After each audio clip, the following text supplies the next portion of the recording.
नमस्कार और स्वागत है वेदवाणी में। यहाँ हम आपके लिए लाते हैं सनातन धर्म के प्राचीन शास्त्रों की गहराई से ली गई सीखें, जो आधुनिक जीवन में भी उतनी ही उपयोगी हैं।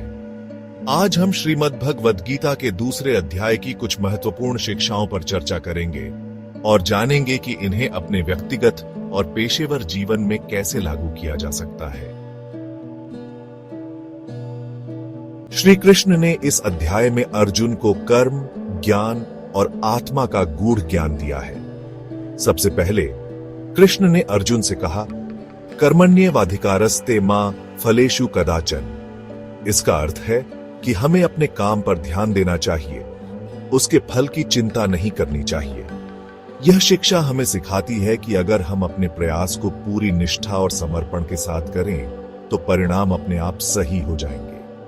फल की चिंता करने से केवल तनाव बढ़ता है, जबकि पूरी लगन से काम करने से मानसिक शांति और सफलता दोनों मिलती है। दूसरी महत्वपूर्ण शिक्षा यह है कि सुख दुख, लाभ हानि, जय पराजय जैसे जीवन के द्वंद्वों में संतुलन बनाए रखना चाहिए। कृष्ण ने इसे स्थिर बुद्धि या समत्व योग का नाम दिया है। यह हमें सिखाता है कि जब जीवन में कठिन समय आए या हमें सफलता न मिले तो हमें शांत रहना चाहिए। इसी तरह जब जीवन में खुशी और सफलता आए तो अहंकार और अति उत्साह से बचना चाहिए। भगवान कृष्ण यह भी कहते हैं कि आत्मा अजर अमर है। जैसे हम पुराने कपड़े उतारकर नए कपड़े पहनते हैं, वैसे ही आत्मा एक शरीर को छोड़कर दूसरे शरीर को धारण करती है। यह शिक्षा हमें बताती है कि जीवन में बदलाव और हानि को स्वीकार करना चाहिए, क्योंकि आत्मा सदा रहती है और मृत्यु केवल शरीर का अंत है। यह दृष्टिकोण हमें कठिन परिस्थितियों में भी मानसिक शांति बनाए रखने में मदद करता है।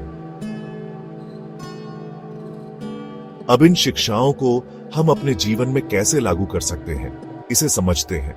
मान लीजिए आपने एक परीक्षा दी, लेकिन उसमें अच्छे अंक नहीं आए। ऐसी स्थिति में गीता का फल की चिंता मत करो वाला सिद्धांत अपनाइए। इससे आप अपने प्रयास पर ध्यान केंद्रित करेंगे और भविष्य में बेहतर प्रदर्शन कर पाएंगे। अगर आपके जीवन में किसी रिश्ते में समस्या आ रही हो तो समत्व योग को अपनाकर सुख दुख में संतुलन बनाए रखें। भावनाओं में बहने की बजाय शांत दिमाग से समस्या का समाधान खोजें।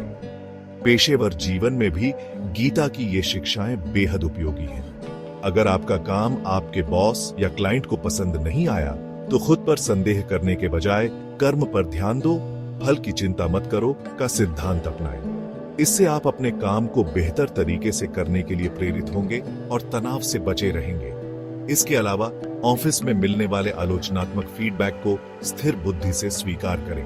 अपनी भावनाओं को नियंत्रण में रखकर ठंडे दिमाग से समस्याओं का हल निकालने की कोशिश करें।